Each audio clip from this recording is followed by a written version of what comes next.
एमआयएमचे नेते वारिस पठाण दहिसर पोलिसांच्या ताब्यात आहेत। सध्या मीरा रोडला जाण्यापासून पोलिसांनी त्यांना अडवले। वारिस पठाण यांच्यासह कार्यकर्तेही पोलिसांच्या ताब्यात आहेत। ज्यावेळेस पोलिसांनी एमआयएमचे नेते वारिस पठाण यांना अडवलं त्यावेळेसची ही दृश्य आहेत। अनेक कार्यकर्ते त्यांच्यासोबत होते। कार्यकर्त्यांसह ते दहिसरच्या दिशेने निघाले होते, मात्र दहिसर पोलिसांनी त्यांना ताब्यात घेतले। मीरा रोडला जाण्यापासून पोलिसांनी त्यांना थांबवले। आपले प्रतिनिधी प्रभाकर कुडाळकर या संदर्भात आणखीन माहिती देतील। प्रभाकर, नेमकं हे सगळं प्रकरण काय आहे, का त्यांना थांबवण्यात आले?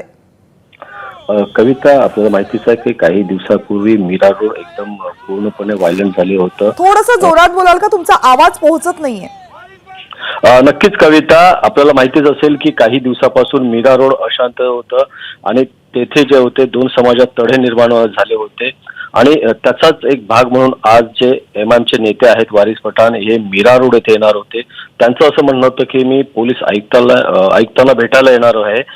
त्यासाठी मात्र जे हा पूर्णपणे जो परिसर बघतात ते थोडंसं शांतता राहावी यासाठी मीरा भाईंदर वसईविरा पोलीस आयुक्तालयाने पोलीस बंदोबस्त ठेवलेला होता आणि त्यांना दहिसर चेक नाका येथेच अडवलं होतं आणि मोठ्या प्रमाणात त्यावेळेला कार्यकर्ते आणि पोलीस यांची ही शाब्दिक चकमक झाली। त्यावेळेला वारिस पठाण हे जे टोल नाका आहे त्याच्या जवळ जो रस्ता आहे त्या ठिकाणी ठाण मांडून बसले। मला आतमध्ये जायचं आहे आणि पोलीस आयुक्तांशी बोलायचं आहे असं केलं। मात्र तिथे जे पोलीस होते, पोलीस बंदोबस्त, त्यांनी त्यांच्याच गाडीमध्ये नेऊन त्यांना दहिसर पोलीस ठाण्यात नेलेलं आहे सध्या। कविता, प्रभाकर, धन्यवाद तुम्ही दिलेल्या माहितीबद्दल।